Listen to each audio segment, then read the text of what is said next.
I'm one of the 3 organisers for Books and Beverages, and what we do is we introduce authors to an audience like yourselves, and this is a part of the Live at the Libraries Festival. We are talking about what makes a really good villain this afternoon. Everybody loves to hate a good baddie. And with us today we have Roshan sitting there looking very modest at the end, Tom and Angela. And what I'm going to ask them to do first is to introduce themselves and read a little bit from one of their novels. And if I can start, am I better? Do you want to start you? Start with Roshan. Okay, over to you. Good afternoon, my name is Roshan Pitteea. I've written my debut novel, Care and Control, last summer. The sequel to it, The Voodoo Room, is coming out in autumn this year. I write police procedural, crime fiction. It kind of helps because I've previously been a child protection social worker for Leeds City Council, and I'm currently a serving police officer for West Yorkshire Police, so I'm a detective sergeant there. So it's been great to kind of finally draw all the kind of work experiences and things like that into something creative, and what you kind of get from my fiction is probably as close to the action without actually being in the room yourselves. So that's me in a little nutshell. I'm sure as we go along we'll talk. And Angela has kindly agreed to read from my book because it absolutely makes me cringe to read out. I'm not going to lie. Well, we'll get him used to it eventually. It might take a few more sessions. Right, chapter 13. The police car screamed through the streets, weaving like quicksilver round obstacles without slowing. Louis was feeding information to the operator through the radio, allowing Damien to focus on the road. They were moments away from Wickham Crescent, a street in the affluent eastern suburbs of the city. This was the address to where the car that had picked up Connor was registered. The keeper was recorded as Brian Hillersley, the operator advised. No warning markers. No relevant history. The house had been the location of a sudden death 3 years ago, an elderly lady with the same surname. The assumption was that Brian had inherited the house. Why the hell would Connor be there? Louis wondered. A flare of light from the street dazzled him momentarily. He spoke into his radio. 4029, speed camera activation, Fraser Road. It was good practice to let the control room know if any traffic cameras were triggered during a response run. Louis didn't need to see the speedometer to know that Damien was well over the limit. He had been on plenty of response runs with Luke before, but Damien was another class altogether. His eyes were focused on the road, his head only moving to check for approaching traffic as they flew past junctions towards their destination. Man and machine melded seamlessly. As much as Louis was focused on the job ahead, he took a moment to acknowledge that his heart wasn't just racing because of the speed they were travelling. Damien killed the blue lights as they turned into Wickham Crescent. Louis sent the code 6 signal, letting control know they were at the scene. The body cams activated automatically. Units were coming from across the city, but they were there first. They drew up outside a red brick bungalow. The curtains in the front window were drawn, but the lights were on. As soon as the car halted, Louis took off up the tarmac drive, passing a grey Volvo on his way. Damien was hot on his heels. Louis reached the side door and knocked hard. "We haven't got a red key," Damien told him, referring to the heavy metal battering ram that would take most doors off their hinges. Louis nodded and knocked again, harder this time. "Police!" Damien ran round the corner to the back of the house. A second later he shouted, "Louis, Hills is in there! He's running to the hallway!" Louis didn't hesitate. He rammed the sole of his right boot into the door just under the handle. It burst open and he charged in, yelling once more, "Police!" See, you would not have got that. Thank you. follow that, Tom? That's Which gonna I'm be, sure you can. it's going to be a hard act to follow, isn't it? Yeah. Well, I'm Tom, and I was born in Harrogate. Yay! Well, that's my attempt to ingratiate myself with it. Yeah, I was born in Harrogate, went to school in Knaresborough, went to King James in Knaresborough, then left and did all kinds of things all over the world. Wondered if I'd ever see Harrogate and Knaresborough again, and then in later life, approaching retirement, decided it's actually a really nice part of the world to come back to, and so here I am all over again. I started writing really as a sort of just a little bit of a side quest to my normal daily working job, and my kind of thing that sort of like makes my laws a bit unique to me is, do we have any sort of masochists in the house that watch Only Connect? Anyone watches Only Connect? Yeah, you probably love that kind of stuff. It's for people that like connecting weird things and solving weird riddles, maybe the kind of people that get fun out of doing the Times crossword, that kind of thing, and sort of riddle solving. If that's your sort of vibe, then that's the kind of novel that I put together. I've got a couple out at the moment. The first one, 5 Down, which will be available for sale at the end, and one that's coming out in a part of a crime anthology, which is sending some profits to charity, which will be out on the 1st of September. And then later on in the year, the follow-up to 5 Down, which is called Control Alt Delete, and I'll read you a little bit of that now. Michelle tried to distract her mind by thinking about the crossword clue she'd wrestled with on the train ride into York. Garlands in the lee, possibly for hostage pair. The fountains that graced the large public square outside the art gallery had not been switched off for the night, and they sent a welcome cooling spray into the light breeze as Michelle turned the corner. Her foot tripped slightly on an uneven paving slab, and under her breath she cursed the high-heeled shoes that were already beginning to hurt. As she did so, a dark blue Mercedes pulled up at the side of the road beside her, the occupant throwing a brief wave of recognition. She got in, throwing her shoulder bag onto the back seat, and closing the door, which shut with an expensively solid clunk. Tell you what, even better. Oh. Sorry.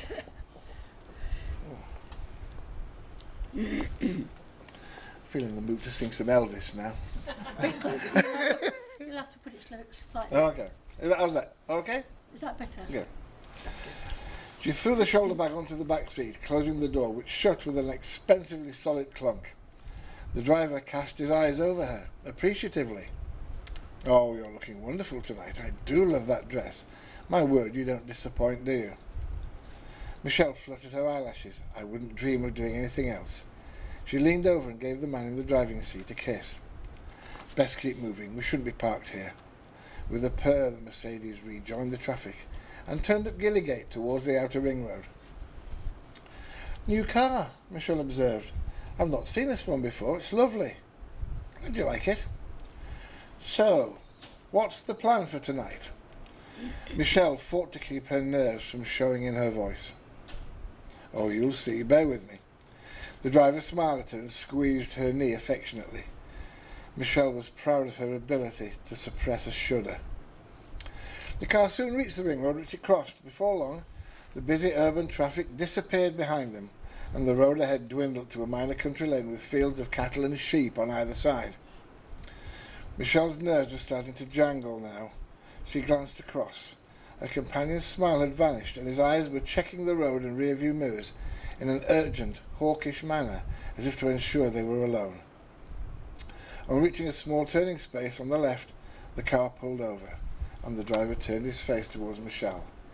He glared at her, and there was a sudden authoritative edge to his voice that Michelle had not heard before. Now, keep quiet, stay still, and don't think about starting any problems. From now on, you'll do exactly as I say. Do you understand? Michelle nodded silently. The driver reached across, unclasped Michelle's handbag, retrieved the mobile phone, and switched it off, patiently ensuring that the screen had gone perfectly blank before tucking it inside his jacket pocket. He then reached over onto the back seat, unzipped Michelle's shoulder bag and rummaged around inside with one hand, his eyes on Michelle at all times. His eyes lit up as he found a familiar shape which he lifted out and held up. "Ah, yes. I didn't think you'd have been using your regular mobile phone for our communications.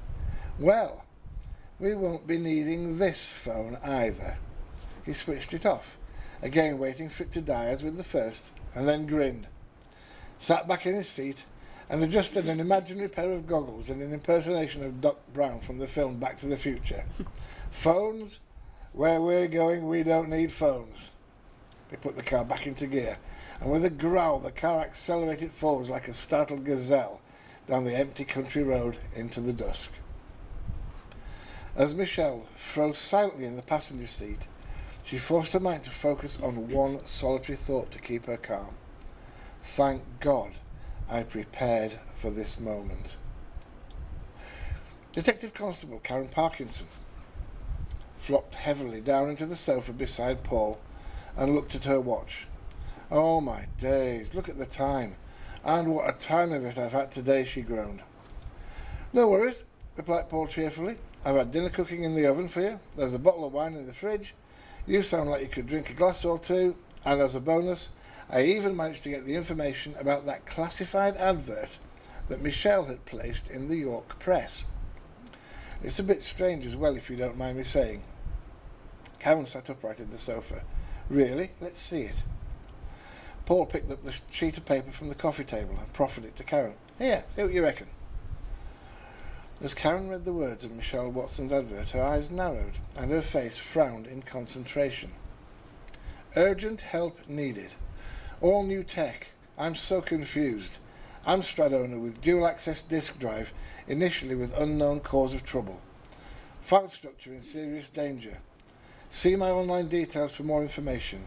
Phone 4989-32168, reference PNO641T. Do you want to keep it your end? Okay. Thank you. And last but by no means least, we have Angela. Hello, I'm Angela Wren, and I write the Jacques Foray mystery stories, which are cosy crime, and they are set in the Cevennes in south central France. I also write short stories, and I work with 8 UK authors from Yorkshire and Lancashire to create the Miss Moonshine anthologies, and those stories are mostly romance or romantic suspense. There's some historical romance in there too. And in addition to that, I write short stories with 8 Canadians, and we produce the Paths anthologies, seasonal paths, there's one for each season, and we have started a new series of anthologies called Elementals, and Earth, the first one of that series, should be out next month. I want to introduce you to one of my villains, because she's quite definitely not what she seems. And this is from the Spring Paths anthology, and the story is entitled Madame Bovary's Curio Shop. And we're in the village of Beauregard in central France, and it's 1983. There was something decidedly odd about Madame Bovary, Alice Tomlinson concluded, as she gazed out of the window of La Vielle Rue, the local bar and restaurant. "Not least your name nor its spelling," she muttered, as she ripped her croissant into 3 before devouring a chunk of the pastry. Wiping her fingers on the small serviette Eric had delivered to the table along with her meagre breakfast, she focused her attention on the activity across the road. Her wide coffee cup cradled in her hands, Alice watched as the sprightly octogenarian, was she really that old, moved bits and pieces of stock out onto the pavement. The lifting and shifting complete, Madame Bovary straightened her back and paused momentarily. "And that's just what I mean," Alice whispered. "That pose, there's something not quite right about it." Her head on one side, Alice observed Madame Bovary as she strode back into her shop. "Exactly how old are you?" She took another sip of her lukewarm coffee. Her glance shifted to the old-fashioned black painted wooden shop frontage with the faded gold lettering above the substantial window. Brocante de Bovary. Alice smiled as she recalled the blue and white stoned brooch that Madame Bovary always seemed to wear to secure one of her many silk scarves about her neck. She wondered which came first, the double B of the jewellery or the name of the business. "Another coffee, Alice?" Eric called across the space as he reached for a fresh cup and saucer. Alice nodded, collected her empty breakfast crockery together and moved to the bar. "Nothing ever changes here, does it, Eric?" The pots were deposited on the counter with a rattle. "Not really," he said over the whoosh of the coffee machine as it delivered another café au lait. "Just like Madame Bovary," Alice said as she leaned against the bar, her gaze firmly fixed on the large window and the view of the shop owner winding out the canvas awning to protect her goods from the sun. "I've been here for 2 months now, and Madame Bovary does exactly the same thing every day. Does she ever sell anything from that business of hers?" Alice blinked away the assault on her sight of an almost neon green top of for the day, which neither matched nor complemented the lurid purple of her skirt. Alice turned to face Eric. "She wears the same sort of clothes. Oh, well, she changes regularly, of course." Eric smiled. "Perhaps her dress is a little eccentric, but Madame Bovary has been here a very long time," he said. "Well, for as long as I can remember. Some say she bought that place just after the war. With so many displaced people and things, I suppose she thought she could make a decent living back then." He slid the coffee across the counter. "Thanks," said Alice, adding some sugar and stirring. Yes, I can see why she might take on house clearances, buying and selling and so on. But it all looks very mundane, old-fashioned stuff to me." "Have you been inside?" Alice shook her head. "What I do know is that you can find anything in that place." He glanced at the light fittings on the walls around the recently decorated room. Alice followed his gaze. "From Madame Bovary's brocante?" She took a sip of her coffee. Eric nodded as he turned his attention to the washing up. "Those two on the far wall, and her place was the only one that had them." Alice looked at each of the 4 sconces. "Yes," she thought. "They are a perfect match, and they look to be 1930s in style and design. And probably genuine. I might pay Madame Bovary a visit," she said, before taking a gulp of her sweet, milky drink. Thank you. So now you've got a flavour, and I don't think we could get more different authors if we tried, or different styles of crime novels. So I hope you enjoyed the readings. But we're here today about villains, because we all love baddies. And the villain is essential to a novel as a victim. So I'm going to start with Roshan, because he's sitting there looking very innocent. Yes, I am. Well, of course, of course. And really, the first question I'd like to ask you is, where or how do you create the villain in your stories? You know, how is it a seed? Is it suddenly you see somebody passing and think they will be the best villain ever? I think when I started to write Care and Control, I was quite clear from the beginning that I wanted like a very twisted villain. One of the sort of specialisms that I've developed over the years in my social work practice and then in policing is assessing and interviewing child sex offenders, and within that there's like part of the training is around forensic psychology, so to kind of understand the person over from you in the interview, you kind of have to understand a little bit about their motivation and how they've ended up on that other side of the table. So someone, for example, who is a sadist will probably have some quite specific motivations and thinking. So that's kind of my starting point, really. So I went down the route of a villain that's quite sadistic, who enjoys visibly causing and seeing people in pain and distress. He likes the taste of children's tears. So yeah, that it just kind of, once you've got, I think, like a bit of a framework and a bit of how you want that person to look, and how you want them to act, it all just starts to kind of come into place. I mean, like the whole children's tears thing was like a last minute flourish, but it just kind of all starts to fit within, like I say, that framework of how you want them to operate psychologically, I suppose. And of course that's the nasty bit, isn't it? That makes it real. It's not just an abstract victim then, isn't it? It's very personal when you're talking about children's tears. That really brings it down. Yeah. In comparison, the villain in the Voodoo Room, that's the sequel to Care and Control, is this is more around controlling coercive behaviour, and how the villain gets people to do what he or she wants them to do, and all the kind of techniques, emotional, physical, whatever else they use to kind of obtain that control and maintain it. But in order to kind of round them out, you also need to kind of create their backstory, if you like, and again develop that motivation so that you know, like, it makes sense. You know, why do they want to control the people in their lives, and you know, why is that important to them? So it kind of rounds it off, I think. And helps you sort of when you're writing, doesn't it? Helps you to build that character, even if you don't give every detail away, isn't it? It's you are there with that character.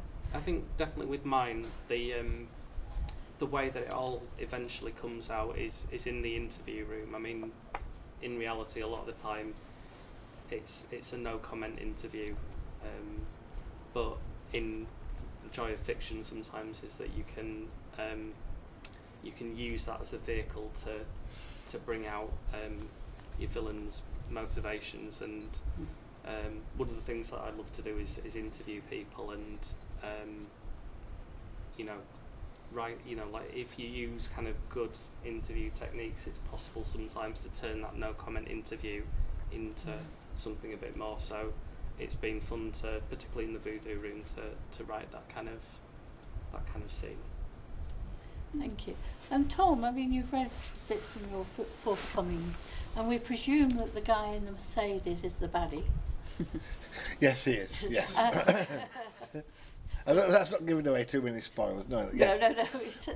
But yeah, and it's a sort of, that is the reason I chose that passage to read, is that throughout the entire 70,000-80,000 words, that is pretty much all you ever hear about the villain. That is his.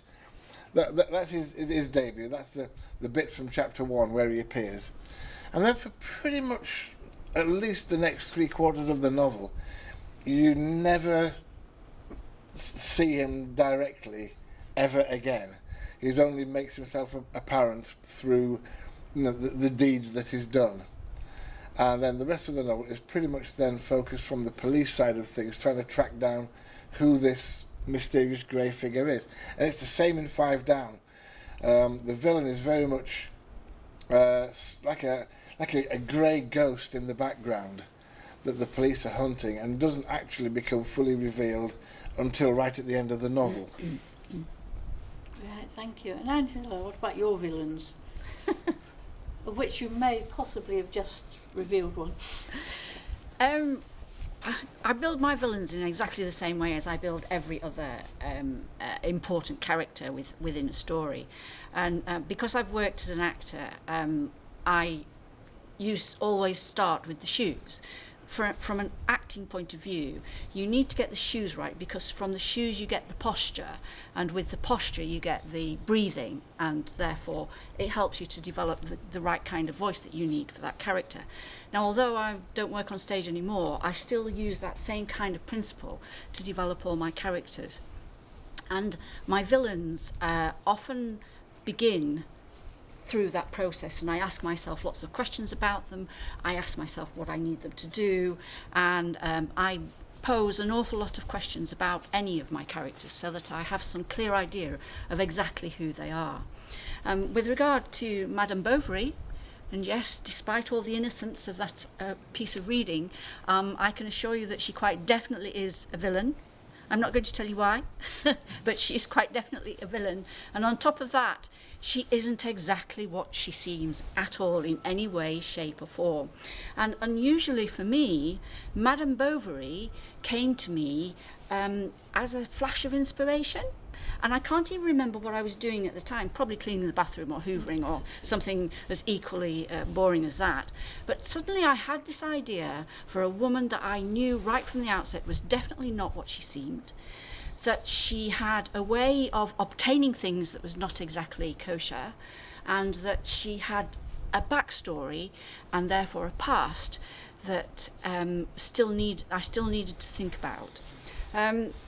Between writing that story and introducing her to the rest of the world, I have now developed Madame Bovary's backstory, and I know exactly why she is in that village in Beauregard and why she is the person that she presents to the rest of the community and has done for years.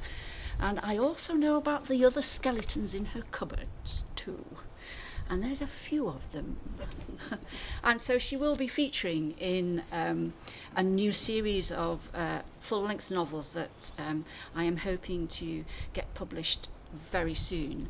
The first one is A Partner in Death, and Madame Bovary will be turning up in that series a little bit later. Thank you. So, are they attractive, your villains? Are they thinking their physical appearance? You've already described how you sort of work from the feet up, which is a really interesting way of seeing people. I'm looking at everybody's shoes. Yeah. Okay. Villain's to the last man. But when you put them together, I pass from the feet. I'm was moving going to upwards. tuck mine behind the chair there.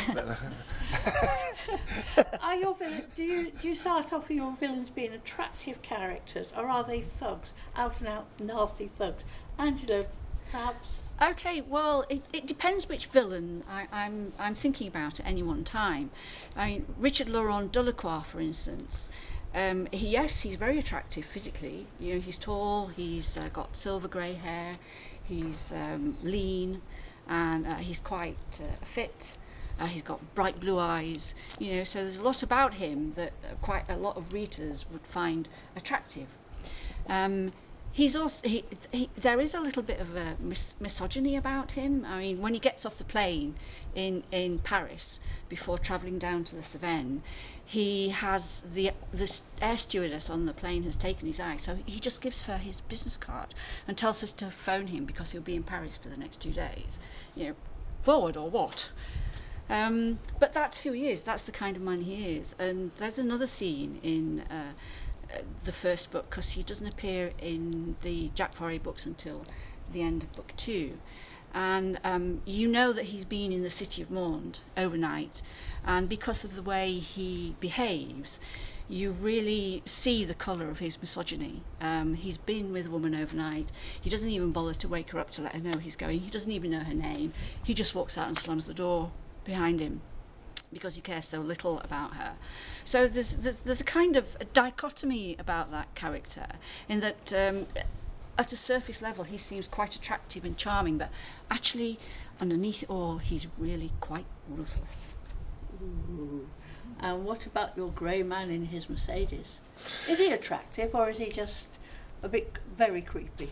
Well, he's certainly very, and hopefully in the little passage I read out, he's not the nicest of characters. He did come very across creepy as very vibes. creepy, Yeah.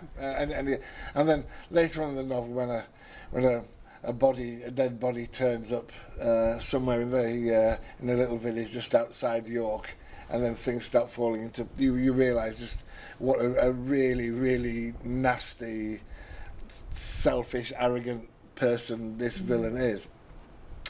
But typically I don't write much from the point of view of the villain, so everything that you get to know about the villain is what you're basically seeing everything through the eyes of the investigating team of the police. So you're seeing the villain as the police see them, and the villain makes themselves known through the things that they do. So, for example, in Five Down, I got the idea from Five Down from the Zodiac killer who stalked California in the 1970s. And this guy, I don't know if you're familiar with it, he's never actually been caught. One of the few villains that's never ever been caught. No one knows who he is. Been loads of wild theories. In fact, it's been unsolved for that long that the villain might actually be dead of old age by now. Seriously, it's been going that long, and I think a lot of California police have resigned themselves to that fact. And the guy was so arrogant that he sent letters to the police and the local press, sort of taunting them and sort of like, you know, here's who I am, this is what it's all about. But he wrote it in secret code. And this was the idea for Five Down, of like a villain who's doing the same thing, but instead of writing it in a code, doing it in the form of riddles, little rhyming riddles that get sent to the press, and basically throwing down the gauntlet to the police, saying, this is where I'm going to strike tonight. The location is the answer to this riddle. You've got until tonight to solve the riddle. And then that is basically the concept of the whole novel. In Control-Alt-Delete, it's turned on its head a bit. It's about poor Michelle, who's now gone missing and is in fear of her life. And she's seemingly disappeared without trace. Or has she? Because what starts to happen is the police start finding strange things that she's done. Like she's put a strange advert, classified ad in the York Press, wanting for computer help, but that doesn't sound right. You know, and actually what then starts to happen is we start to see there's some breadcrumbs that have been left behind.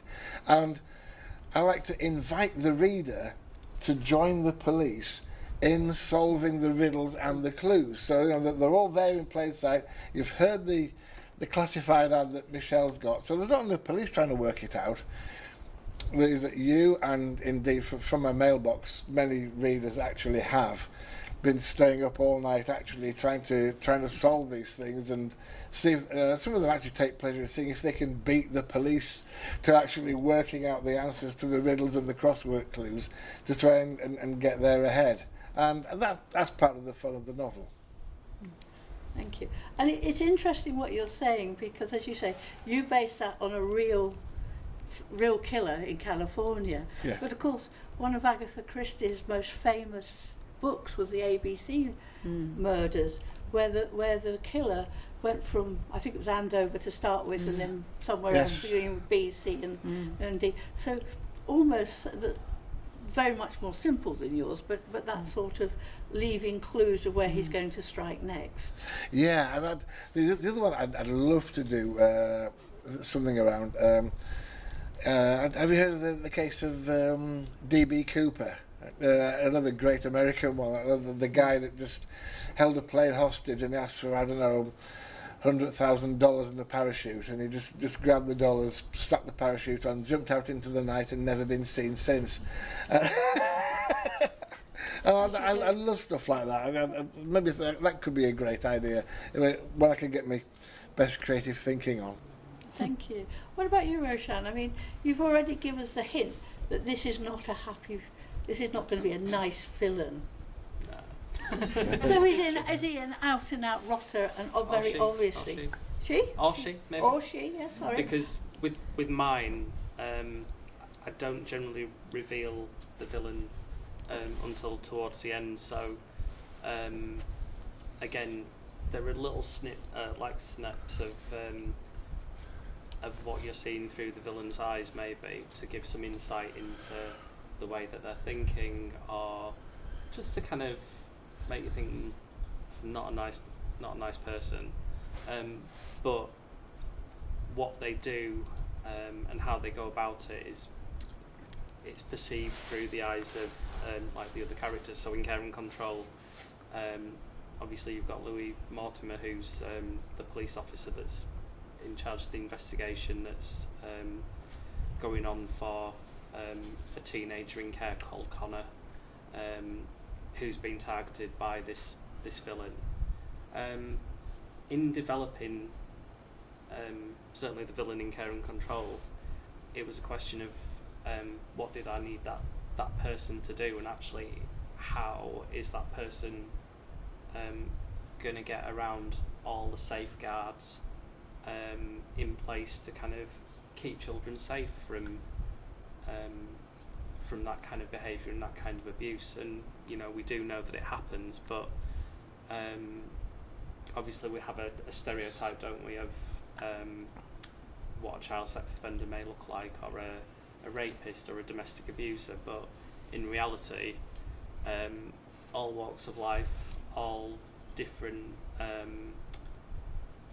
permutations. And again, I come back to that idea of the psychology and what kind of person they are. Someone who doesn't care what you think about them, doesn't care how they're perceived, is probably not going to make a lot of effort to kind of camouflage who they are and what they do.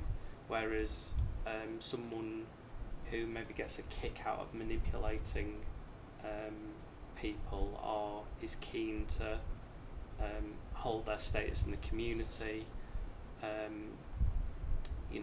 is probably more likely to want to camouflage and insert themselves into things like community groups and that whole idea of pillar of the community. I don't know, like, if people watch EastEnders, but I always go back to like the whole Little Mo and Trevor storyline.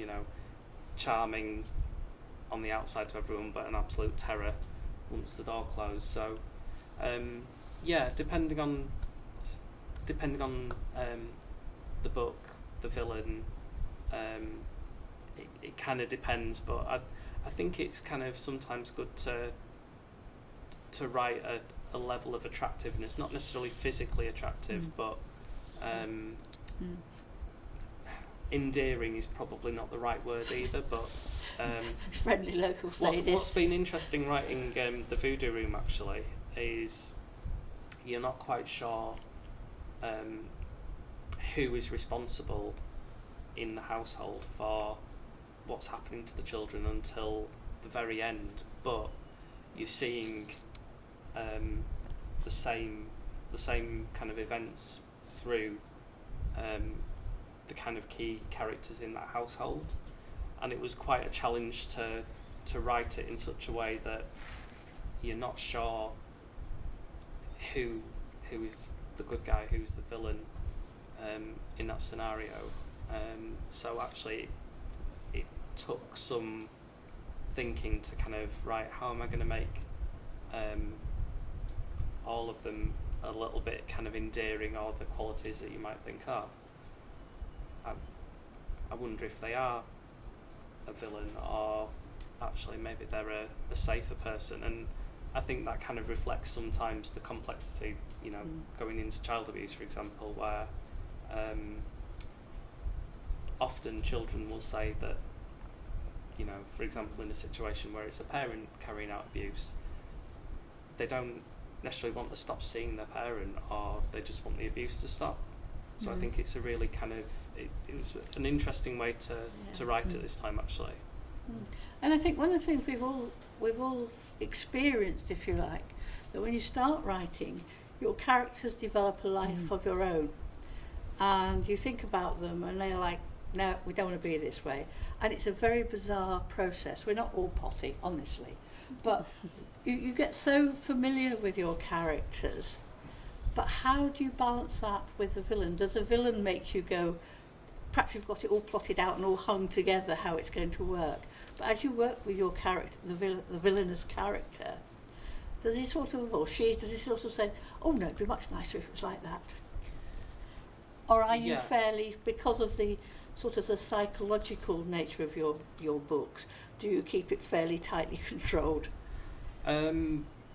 No, I like the way that they grow organically, and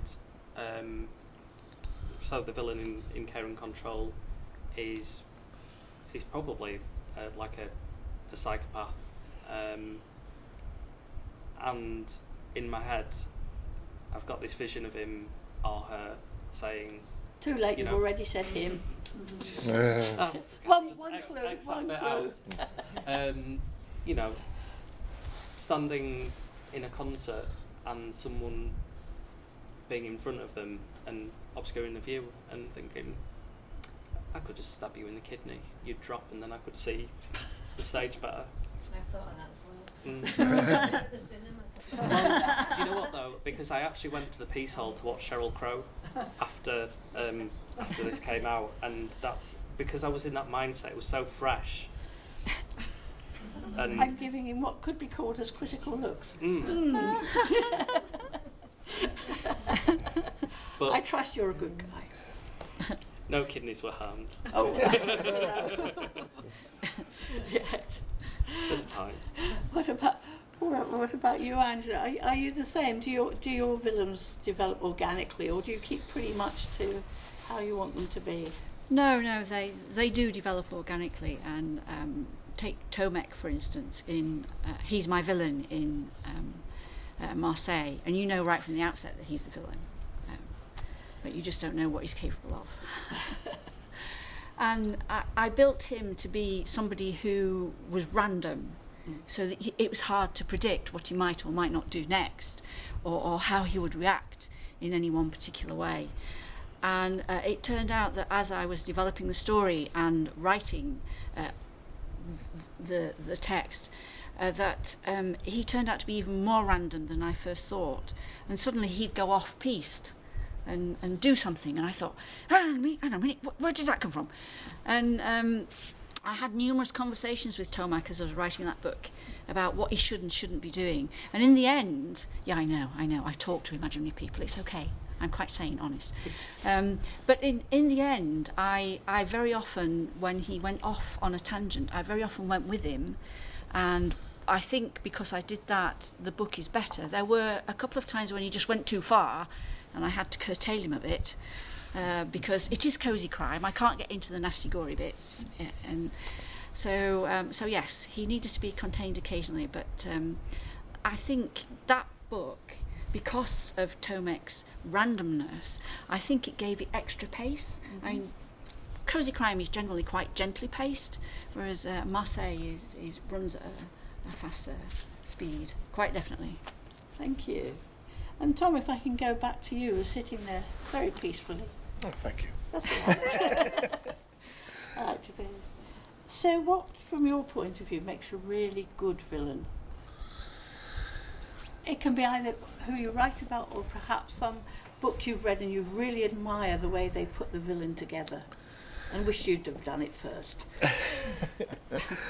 The villains in my novels tend to be people who have a cause on their mind, and they're doing what they're doing. They're typically serial killing, because of there's something that they want to achieve, something that they want to say. And again, part of the novel is from a reader's point of view, and from the police's point of view, is what is that villain trying to say? None of them are. I'm trying to think if any of them have any redeeming qualities whatsoever. I mean, no. I mean, they really are just out and out horrible people. They're the kind of people that when they are caught, you hope that they will just throw the key away. Although, what's interesting is that, typically at some points in the novel, the killer will appear, but in amongst all the other suspects, and it's a question of working out which one of them's actually the killer. Is it the landlord? Is it the guy who runs the shop at the end, who's got something suspicious about him? Is it this guy who keeps coming over from Leeds? So there's a little bit of a guessing game as to who it actually is. I don't really... the killers that I have and the villains in my novels, they're not likeable. I don't think there's anyone would want to ever care to go and see them in prison or anything like that. In fact, one of the things I don't understand is, we've gone through this period where, I don't know if it's just a British thing, but we sort of like love bad guys, don't we? You know, for the whole Cray twin thing and all the and I think, and I wonder sometimes if we look back in history and think, you know, what on earth were we thinking about, idolising people who have just done bad things. Dick Turpin, apparently, from some of the accounts of music, if you actually met him in real life, he was just the nastiest person you'd ever want to come across. And so, yeah, my villains are pretty much that. Although when they appear throughout the novel, they will appear as perfectly charming, nice people, but with a really nasty, sadistic undercurrent. Do you have any nice redeeming features in your villain, Roshan? Good teeth. And that's probably I think what I like is complexity and not falling too much into the stereotypes. So I'm really interested, like for example in the Voodoo Room, about challenging some of the stereotypes around you know, who abuses children. You know, is it always the male in the household, or could it be you know, the mother as well, or the female in the household? We often fall into a stereotype of it's usually women who neglect and men who, you know, like physically abuse. So it's been really kind of interesting challenging those stereotypes, I think. But in order to do that, I think you have to kind of develop a level of complexity, and by that I suppose I mean understanding the villain's backstory. So one of the things that I love to do is it's the equivalent of a sketchbook, I suppose, and just write bits of backstory or future story about my villains, whether it's their upbringing, whether it's a dream of how they would like their life to be like, and even though it may never kind of feature in the book itself, it just kind of, when I begin to write their stuff, it just kind of it feels like it makes more sense to me, and it helps me kind of then layer and add that shading that I think in the end you probably still wouldn't like them so much, but yeah. So it's about making people more rounded. It's making a character, isn't it, more rounded? Yeah. Because if somebody is just so evil, so awful, nobody wants to be near them, well, that kills your book, really, doesn't it? And it's the relationships as well, which is a thing that draws. And one of the things people that in. because the Voodoo Room is a sequel to Care and Control, so some of the themes in the Voodoo Room is essentially the characters dealing with the betrayal of essentially the villain, who is supposed to be protecting vulnerable people, but actually has done completely the opposite. And you've got let's say police officers, social workers, and indeed Connor the teenager, all of whom are processing this betrayal and doing it in very different ways, but nevertheless it's a feeling and a difficulty, I suppose. And again, you wouldn't be able to get that dynamic if your villains were completely unlikable and unlovable. So They've got to have something about them so they can operate, haven't they? yeah. The way they get into people and get into relationships. I'm going to ask you all a final question now, and then we'll open it up for questions from the audience. But it is your lucky day. You have been approached by Hollywood to have one of your books made into a blockbusting film. So, Angela, who would you want to play one of your villains? Oh, One of my villains? well, yeah, absolutely. Oh, right. Oh, well, I guess apart from Madame Bovary, my second favourite villain is Richard Laurent Delacroix. And so I would have to have George Clooney for that. I'm sure he's available. Oh, great, thanks. And what about yours, Tom? The grey man in the Mercedes. Maybe this is a good one to throw open to the audience. Actually, is you've practically heard just about that. On pretty much at least 50% of what you ever hear about the killer until he's finally announced. But I don't know. Maybe Colin Firth maybe a little bit too old for that kind of thing now. Let me throw it open to the audience. Who do you think? Maybe. In the past, Robert Mitchum. Yes, good one. Yeah, yeah. I think the guy from Downton Abbey would be quite good because everybody thinks he's nice and cosy. You know, can't remember his name. Hugh Bonneville. Yes, yes. Good idea. Yeah, Slip under the radar. yeah. It's quite. I'm hoping that through doing that I've painted the right kind of picture, because all the sort of suggestions they're all coming in the same kind of ballpark, aren't they? Same kind of idea. Yeah. So, Roshan, yours much more sort of nastier, more sort of psychologically intense. Who would you have playing the villain? I wonder. Male or female? You have a choice. I think the guy that's in Lucifer, I forget his name, he was in Miranda as well. Tom.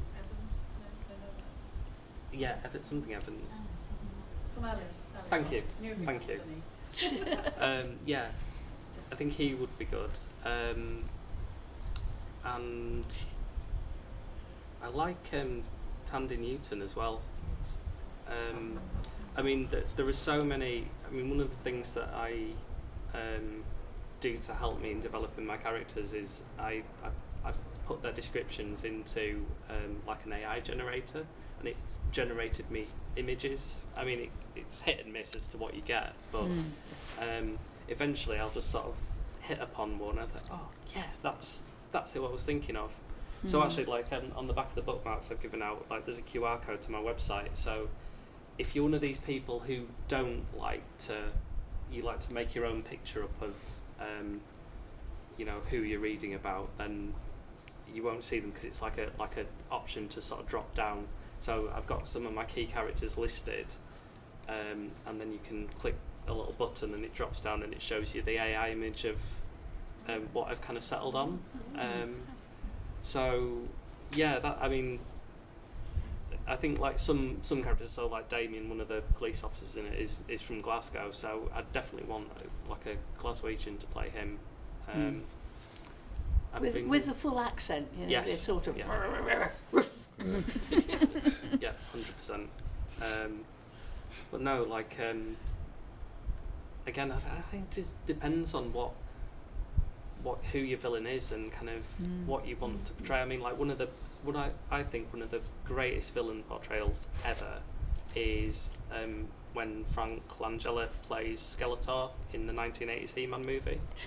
I mean, it was that one passed me by. I have to be honest. It was a god-awful movie, but Frank Langella just absolutely carried it, because he wasn't like comical like in the cartoons, but you know, he was power mad and everything.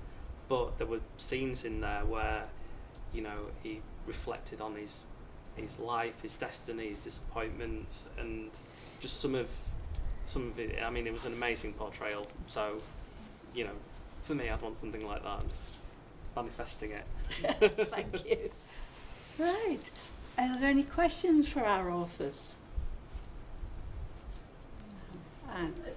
Most of the crime books I read are driven by detectives who are invariably flawed. So are your detective part of your stories, is it all about the villains? Angela, do you want to? My stories are driven by my detective, who in the first book is a rural gendarme in the Cevennes, although he has worked as an inspector in Paris. But an incident occurred in Paris, and that caused him to think about his life in the police force, and therefore moved to the rural gendarmerie. But in that first book, he's also thinking that he's come to a crossroads, and making the move doesn't give him what he was hoping for. So book one is very much driven by Jack and about Jack, and the murders are kind of a bit incidental, but they still get solved. He always gets his man. He's steely and determined. He always gets his man. In book two, he has branched out and become a private investigator. So there's no more police procedural aspects to it, but he's still there, and he's still using his intellect and his sense of reasoning to put all the clues together to come up with the answers. And after that, really, the books are about how Jack solves the riddle that book poses. But each book is also about somebody within the community, and although they're not the central character, it's still their story. So, for instance, Mazarg, the seventh book, that's about lost art, and one of the characters in that is called Apollinaire, but she's actually dead. She's been dead for decades, and she wasn't murdered, but it is her story, and that's through the artist and what the artist did and didn't do. So it depends. Tom? I've actually got 3 principal detective type characters in my novel, and actually it's like we were talking about villains today, but actually 90-95% of the novel is seeing things from the detective's point of view and through their eyes and through their brains, trying to work out what's going on and who's responsible. And the lead detective, if you like, is a guy called Gene Garland, and he gets his name from, if you ever watched Apollo 13, there's the mission controller at NASA called Gene Kranz, and Kranz is German for Garland, hence the name Gene Garland. And I've modelled him very much on that sort of like in any situation, and it's basically like, what would Gene Kranz at NASA do about this? And I can model it on that very, very easily. He's a good guy, very determined, knows how to make the right decisions. He doesn't have any of the usual sort of boring backstories. He doesn't have an alcoholic ex-wife. He doesn't have an ex-wife that's made him an alcoholic. There's none of that kind of thing. He's just a genuinely nice family guy who's happily married, and he's a nice person at work. He's not an awful boss. He doesn't have an awful boss.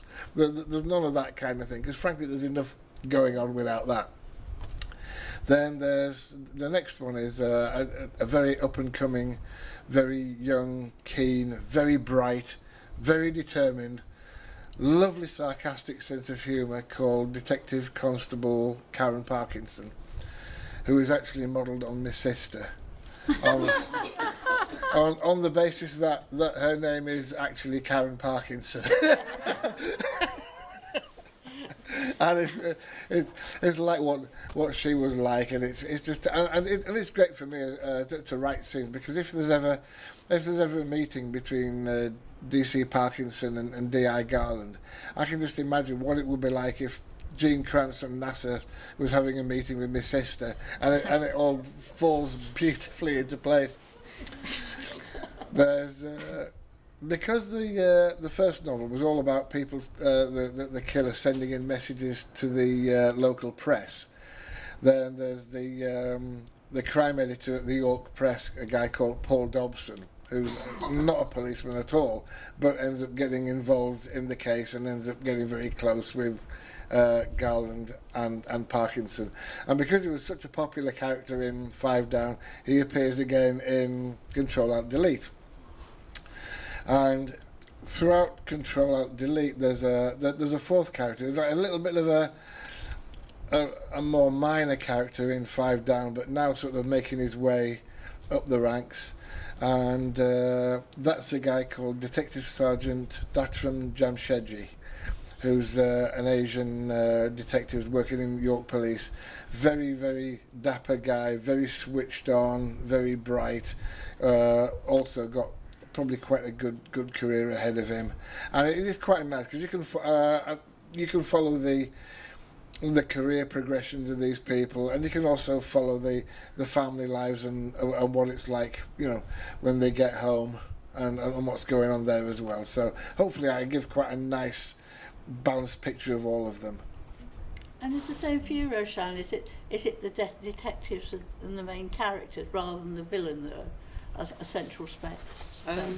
Yeah, my intention for my writing at the minute is to write a series of books with Louis Mortimer as like the main character, and essentially there's going to be different crime plot lines per book, but it will be him plus some of the kind of additional main characters. So for example, there's Sabina Hussain, who's a detective that's introducing care and control, and in the voodoo room they're now working together on the same team. Louis started off as a PC, and he's decided to move into his detective training, so Sabina's sort of taking him under his wing. I kind of describe them in there as like she's the Kirsty to his Phil, if anyone watches Location. And Sabina's got a really sort of feisty personality. Louis more kind of shy and, you know, like has big issues with imposter syndrome. One of the interesting tensions that they sort of portray in the voodoo room is again, like a tension in child protection. Should we be focused on the children, or should we be focused on like say the female party who's maybe been abused? So in a domestic abuse situation, who should we be prioritising? So Sabina's got her own backstory, and she often comes into bat for the female that's been abused in the relationship, whereas Louis, he spent some time in care himself, and he has a particular view and tends to kind of focus more on the children, and not necessarily like a wrong way to look at it, but just like I say, that complexity again. What has been really surprising though is the role of Connor in driving the stories forward. So when I started with Care and Control, Connor wasn't supposed to be a particularly important character in the grand scheme of things, and he was only certainly going to be in for one book, but he just literally took this life of his own. He's so cheeky and he's so funny, and he's actually become like a really important character. I think he's like actually my favourite character. And then he's sort of carried forward into the next book, and what I really love about him as well, and love being able to write from his perspective, is how not only he perceives the villain, but how he perceives the professionals around him. So how he perceives his foster carers, and when he ends up in a residential home, how he perceives the different carers within that setting, how he perceives the police, and how Louis relates to him kind of changes his opinion a little bit about all that, how he interacts with his social worker Alia, who's another kind of big character. So actually, always nice to know that social workers get a good press. So yeah, I think it's actually nice to be able to give it from those different perspectives, and I think for me anyway, that kind of helps round the book off, and again adds that kind of dimension to the villain in the end. Well, if we can end here, but our authors will be around for a bit longer if you want to have a chat. Can I have a big thank you to Jennifer as well, and thank Roshan, Tom and Angela for coming to talk to you today. Thank you.